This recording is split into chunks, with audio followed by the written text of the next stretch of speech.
From Brock Media, this is Never Told. I'm the producer, Nicole Davis. Each week, we'll be sharing an original story from a different writer, told in their own voice. This week, we're pleased to present Wildly Parisian Whore, written and performed by Harry Trevaldwyn. Harry is an actor, comedian and writer. His credits include the English language remake of Call My Agent, 10%, as well as Judd Apatow's 2022 COVID comedy, The Bubble, and his Channel 4 pilot that he wrote, starred in, and associate produced called Billy. He'll soon be seen in a lead role in the BBC film feature Sweet Sue, and was named a Screen International Star of Tomorrow in 2022. I'll be back towards the end to chat with Harry about how he created this story, but for now, here he is reading Wildly Parisian Whore.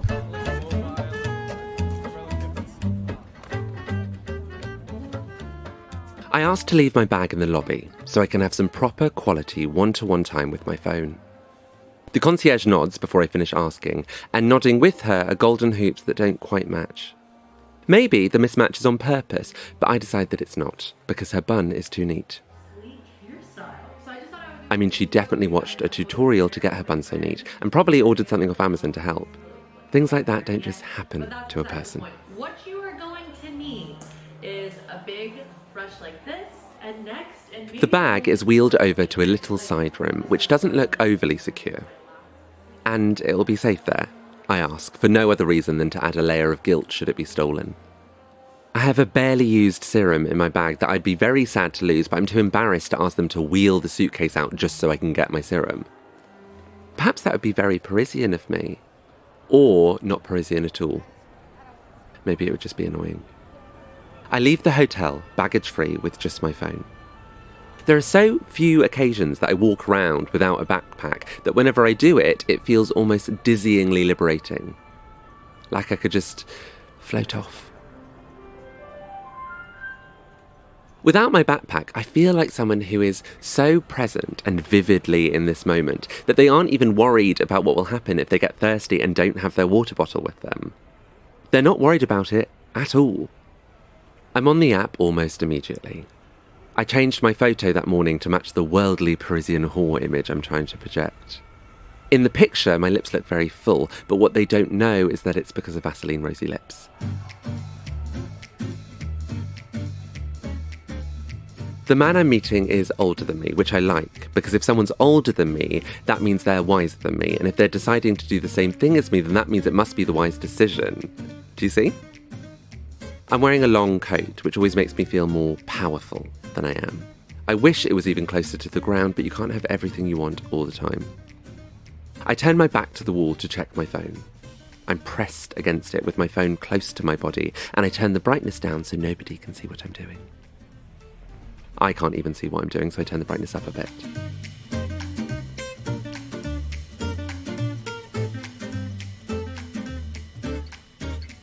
I make a point of always trying to sneak a look at people's phones to make sure they're doing embarrassing things. Once, I sat next to a man on the train and he was sending what I assume was his girlfriend a string of messages about how much he loved her, emoji-led, whilst simultaneously working out the conversion rate from pounds to yen, which proved to me that everything really is about sex and money. The man I'm meeting hasn't sent me any more messages, and that's fine, because I know where I'm going, and I know that he's free in about 20 minutes. And I know that he's circumcised. Not that that matters, it's just something that I know. But I'm also checking my phone to see if there are any better options who have messaged me, because it is okay to want nice things. Now, the problem is I've left too early, and his flat is less than 10 minutes away. So I decide to walk the wrong way on purpose for a bit to kill some time. Ideally, I want that wrong turn to surprise me with a beautiful street. I want it to be a beautiful street that I could have gone my entire life without seeing if I hadn't taken that wrong turn, and my life would have been worse for not seeing that street. Maybe there's a brass band there, practicing music. They're all friends, you see, old friends, and they're playing music just because they love it. They don't need it to turn into a success or career, but secretly maybe one of them does. I bet it's the one who's wearing an attention-grabbing hat. I might grab a coffee in this beautiful street and soak in the moment. I can be late. And I'll make sure to get a black coffee so I'm not disappointed if the milk is burnt. The street turns into an ugly industrial dead end, where the only shop sells luggage and Tupperware, and there's not a trumpet in sight and nobody there to fall in love with. I check my phone. I'm 7 minutes away and deliberate whether to send him a message saying I'm 5 minutes away or 10 minutes away, because saying I'm 7 minutes away would make me seem psychopathic. I compromise by saying nothing. There are lots of other tourists around me, but I'm different from them. I'm an experience tourist, a life tourist. They're not about to see the inside of a Parisian's flat, so I'm actually assimilating much more than them. I walk fast to make it seem like I've got somewhere very important to be. Hey, nearly there. Free now? I send that message after I've already been lingering outside for about 2 minutes. He lives on the corner of a street which is very busy and very central. It feels a bit like somewhere someone would live after doing a quick Google Maps search of Paris. He hasn't replied yet. Next door is a pharmacy, and I realise I can do 2 of my favourite things within the space of half an hour: browsing products and casual sex. The shop is white and glass and very expensive. Just browsing, I tell them after they say something to me in French. They might have been asking me where my coat is from or what I've got on my lips. I've already decided that I will spray myself with a perfume because I can't smell the one I was wearing this morning when I press my wrist to my nose. I wish someone would tell me conclusively where the right place to spray perfume is. The choice of perfume is an important one, not to be taken lightly. You see, the perfume I choose to sample, generously, will be the smell that he will associate with me. For all he knows, it could be my signature scent. He never has to find out that I will always be too indecisive to have a signature smell, and he never needs to find out that I can never remember if midnight is 12 AM or PM, or that I once tried to bite my lips so hard seductively that they bled. Maybe he'll walk past someone years later who's wearing the same scent, and it will remind him of me. Maybe. I spot a perfume in an amber bottle which looks classy and smoky and sexy and unassuming. It's not screaming, "I'm a perfume," or "I will change your life." There's a quiet confidence to the bottle that doesn't need me, so I, of course, need it. I spray it on before I even smell it. It's, of course, dreadful. What I mistook as boldness was in fact brashness, and I smell like I did when I was 14 and used to rub my misguided copy of FHM on my neck to transfer as much of the scent sample as possible. There's a sink in the pharmacy to promote their own brand of hand soap. I wash my hands and try and rub the worst of the smell off my wrists. They have little towels rolled up on the side to dry your hands with, which is a nice touch. Indulgent. I run the corner of the towel under the tap and use it to scrub the smell off my neck, but the shopkeepers are watching me now, so I do it a little self-consciously, as if, doing it casually will make it seem like I'm not doing it at all. The question is now whether to layer a nicer smell over the bad one, or to leave things as is. I go for the former. I can't have him thinking I smell like the type of man who has a Fear and Loathing in Las Vegas poster in his room. I find one that smells fresh, like jasmine and laundry. It's feminine, which maybe when combined with the spritz of performative masculinity underneath it, will actually be the perfect scent.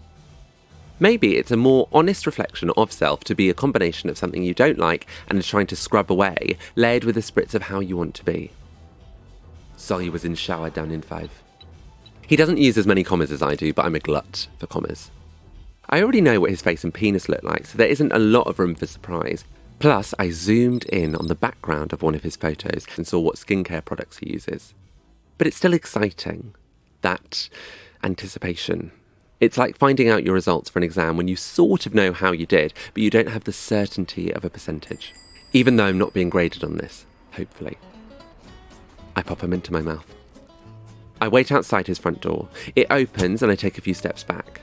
A father and daughter walk through the door. She's running out in front of him and he's trying to send a text while slowing her down. He looks at me as I'm clearly waiting to get inside. He gestures if I want to go in while the door is still open, but he seems reluctant. I sort of mouth that I'm fine, which he doesn't have time to react to because his daughter is already running ahead. She's going places. I smell my wrist again and notice I'm still wearing my rings. You want to take your rings off before you hook up. That is something I learned when I accidentally left my favourite ring on a bedside table. It was, in hindsight, a horrid ring, but I wish I could have worn it for longer before realising it was horrid.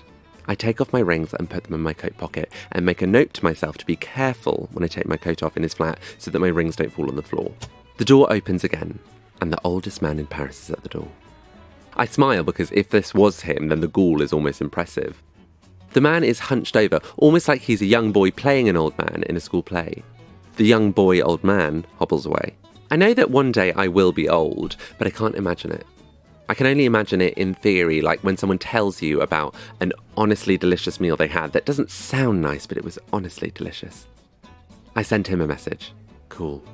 That's to remind him I'm still outside and still exist. Although I'm not in a rush, there's something embarrassing about being outside for longer than 5 minutes, especially as he doesn't know that I've actually been outside for about 15 minutes. I can't quite decide if he is the guest star of my life or if I'm the guest star in his. The door opens and there he is. I do my quick calculations to see how I feel. He's shorter than I thought, which is nearly always the case. Maybe I always imagine people as tall unless they tell me explicitly that they're not. Does that make me an optimist? He had his height listed, but it was in metres, which means next to nothing to me because I can still only get a sense of how long a metre is when I think about 3 and a bit school 30cm rulers stacked together. He has the most beautiful lips in the world, I decide. The most beautiful lips. He doesn't even need Vaseline rosy lips. I wonder how many people have told him he has beautiful lips, and I hope that lots of people have. What if he doesn't know? But I don't think you can walk around with lips like that and not know. If someone asks him what his favourite part of himself is, I wonder if he feels like he can't say his lips because it would make him seem vain. I hope he doesn't smoke because I read once that smoking can make your lips thinner, and I want his lips to stay like this for as long as possible. He's wearing tracksuit bottoms and a t-shirt in a material that looks like it would dry quickly, and it makes my long coat feel a bit formal and silly. I'm presenting and he's just being. It's always awkward saying hello. I go for a breathless, hey, while he beckons me in, and I say it in a much lower voice than my own, like, hey, because I can't always be bothered to make a stand against internalised homophobia. Breathless hays are the most casual, I think, even if manufacturing them is the least casual thing in the world. The building is old. He leads me to a lift, which is also old. Old and tiny. So tiny, I think it's technically only supposed to fit one person, but it'd be very strange if we went in shifts, especially considering what we're about to do. We both squeeze in, and he has to lean over me to press the button. He has toothpaste breath, which is one of my favourite things in the world. I tell him it's such a lovely building, which I don't really mean. He asked me to repeat myself because he didn't understand me, and I do, and I say, lovely, like I'm a visiting royal. Lovely. He nods and says, oui? Very French.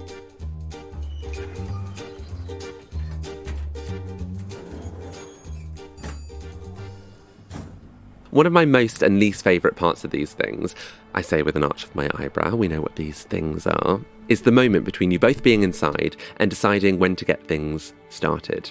I imagine it's how a dancer feels in the few moments whilst they're waiting for the music to start before they can start their choreography. It usually goes from 0 to 10 pretty quickly, like a switch is flicked and both respective parties shift to sexy mode.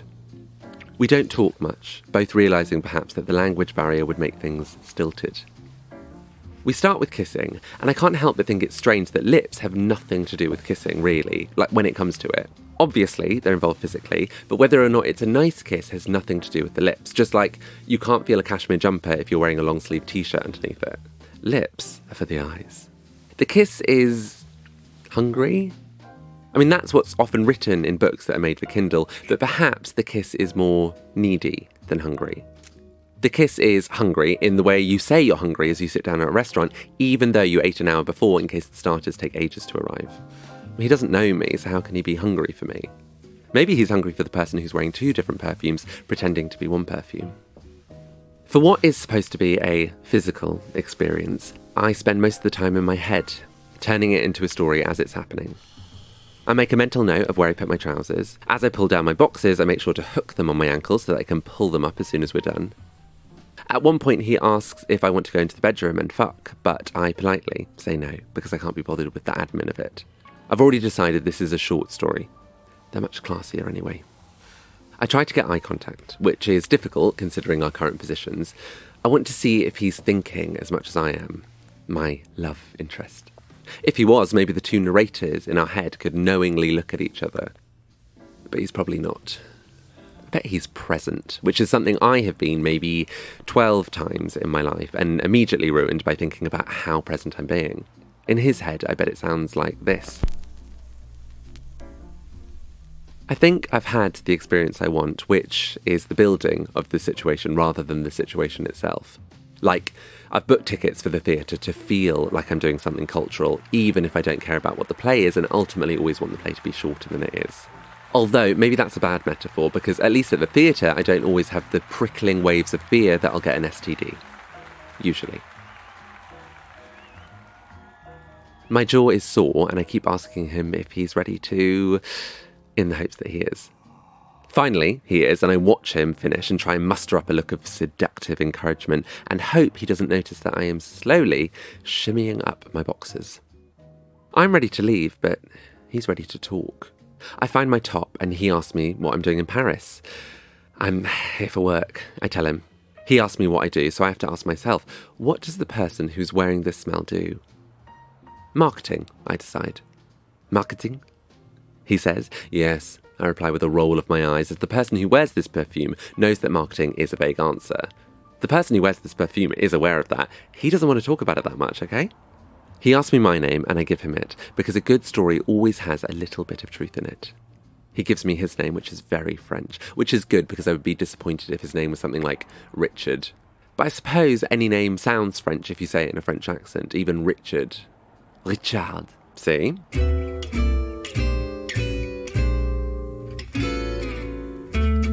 Because my mind left the situation a while ago, I'm trying to get my body to follow suit, but he still wants to chat.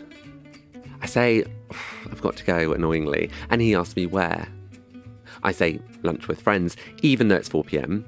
He also says it's 4 p.m, which is very late for lunch, even by European standards, who are fashionably late even when it comes to meal times.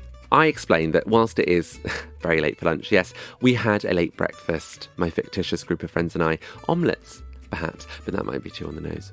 We were meeting for drinks, and actually, what we're doing isn't so much a lunch and more of a snack. Does he know anywhere that would be good for that, for imaginary snacks? He hasn't considered putting clothes on this entire time, which I find to be almost aggressively self-assured. I wouldn't know what to do with my arms if I was naked like that, talking. I'd have to hold a mug, which might look unsettling, or put my hands on my hips like a sitcom mom. I already have my coat on, and I've checked my pockets to make sure my rings haven't fallen out. He's asking me about London, and I say I live in Notting Hill, which could be true if I was as senior in marketing as I think I could be. A real shark in the marketing world, but so fun at work drinks. Before I know it, we're chatting. He's lassoed me in with banal small talk, and I'm live, laugh, loving it. He tells me that he doesn't have many friends in Paris, and I feel bad for bragging about my fictitious group of close work friends I have late breakfasts and snacks with. I learn that he runs and does sit-ups every day to keep his body how it is. He mimes sit-ups in a very easy game of charades. He says that I look very English, and I ask him what he means, sensing that either a compliment or an insult is poking its head around the corner. It ends up being sort of somewhere in the middle, but in a nice way. And we agree that he actually doesn't look that French, but more Italian. He's still naked, astonishingly. I don't think I've ever had such gentle and exploratory small talk with a naked man. I say that maybe we could hang out again, and I take his number. But I can't stop thinking about the fact that I haven't seen his bedroom. And despite me taking his number and making sure I got the spelling of his name right, I know I will never see this man again. The kind, naked Frenchman who looks like a naked Italian man. So I'll never see his bedroom again, and for some reason, the story doesn't feel complete if I don't see it. I pretend to have mislaid something. Whilst patting down my coat in my turn of charades, I wander into his bedroom. I don't know what I was expecting. I think, because of his French accent, maybe I was thinking there would be a chandelier, or at least a nod towards one. Not what I recognise to be the Regolith lampshade from IKEA. Or, because I thought of him as more sexually experienced than me, I thought everything would be crimson and velvet, and there'd be a half-smoked cigarette on the bedside table, and everything would smell of musk, whatever that smells like. Instead, there's too much navy bed linen, no laundry basket, and nothing on the walls apart from a mirror that is just a mirror and doesn't even have a frame. I look at myself in my lovely long coat and think that currently I am the most glamorous thing in the room. Humiliatingly, I wink at myself. I go to his bed with a newfound pluck that I plucked from uncreative interior design choices and rub one of his pillows on my neck, certain that he'll go to bed and think of me, the worldly Parisian whore that got away.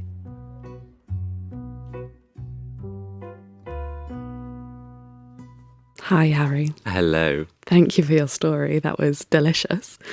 Let's start with where you began with the story. You know, something that we're asking each of our writers is, what did you first land on, or what was your initial response to the provocation of telling something that you'd never told before? I think as like a clinical oversharer, I had to rein myself in slightly because I was ready to just, spill everything.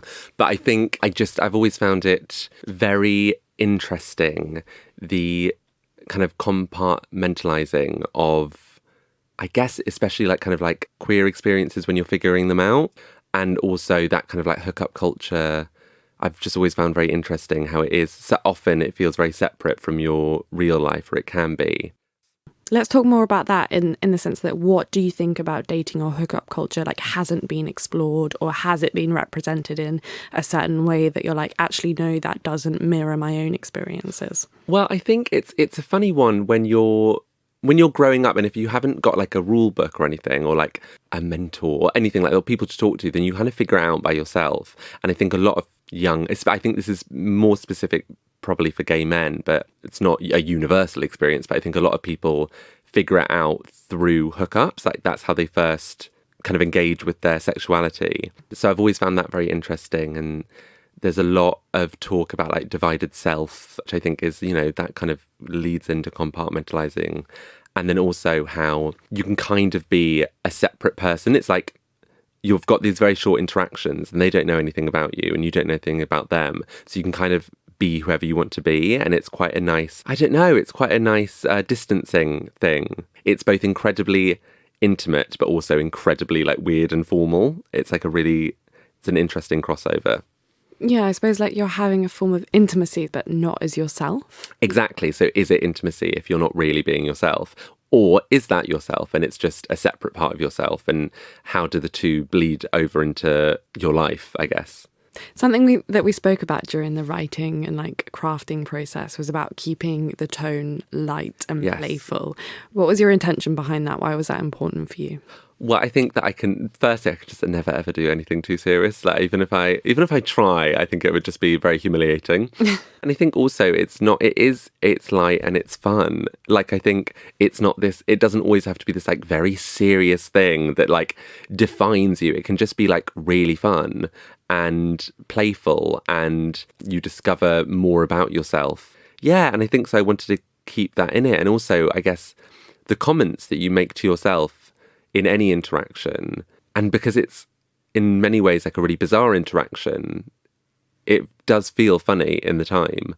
I'm wondering if we can like get into the head of your narrator, and think about why he has such a hard time being present in a moment. And you say that, I love the moment where he talks about only being present 12 times in his life. Have you thought about like what those 12 times are and what pulls him out of it? I don't know. I think it is that, as in you can tell the narrator is like like just like a clinical overthinker, like as in he's just kind of thinking constantly. And I think it's almost like a search to be presentness, like as in technically it should be a time that you're very present, but because you're so not in yourself, it's kind of impossible to be. As someone that like will disassociate at the drop of a hat, I find that interesting in a time when you're supposed to be very present and very like there physically, how your mind can be like miles away and what that looks like. And it almost feels like you're watching a scene rather than being in it. All intimate or sexual experiences, you're besieged by this idea of how it's supposed to be and how it's supposed to look. So I wonder if there's this idea that like there is a literal scene playing in your head and then you're also competing or like trying to make that match up. Totally. And also the way that you imagined it would go is like the lighting is much better, for one. You're much more tanned than you find yourself to actually be. And it's like you're your own voyeur. We're all creeps, basically. Love it. Not that voyeurism is creepy. I want to Let's clarify.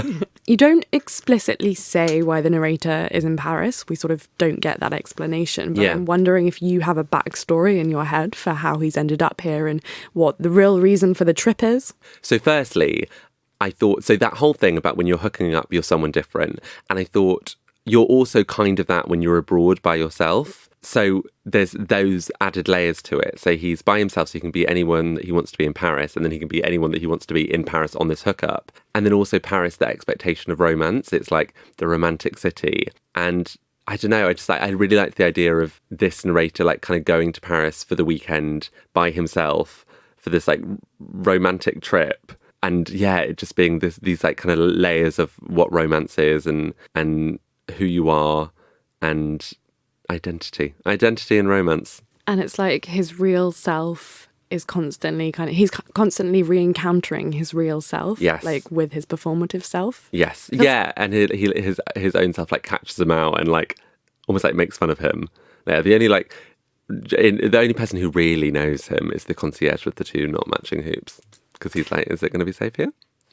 It feels quite Frances Ha. Have you seen that film? Oh, I love that. Oh my God, yeah, when she has the really, really bad French. Oh, I love that bit. I'm basically Greta Gerwig, is what you're saying, and that's okay. That's the takeaway from this whole experience. Yeah. People obviously know you actually as an actor and comedian, much like Greta Gerwig. They've obviously seen you on their social media feeds. Yeah, me and Greta are the same level, I would say. I'm wondering if you found writing comedy in this way that has maybe a bit more of prose to it as opposed to skits, bits, sort of shorter form comedy, different, more fulfilling or challenging? No, it's really easy. No, I'm working on a few things that are more long form anyway.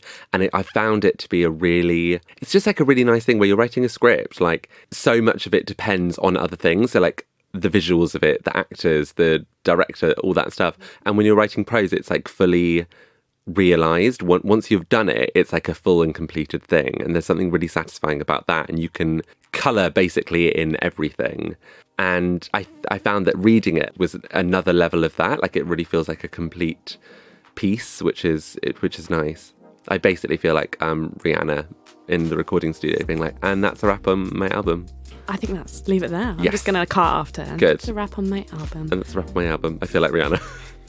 Thank you so much, Harry /Greta/Rihanna. Yeah, it's I've got many identities, let me tell you. Thank you so much. I really loved this. This episode of Never Told was produced by me, Nicole Davis. Our executive producer is Sarah Brocklehurst. Our production assistant and assistant story editor is Amy Yeo. Our sound designer and mixer is Tom Whalley.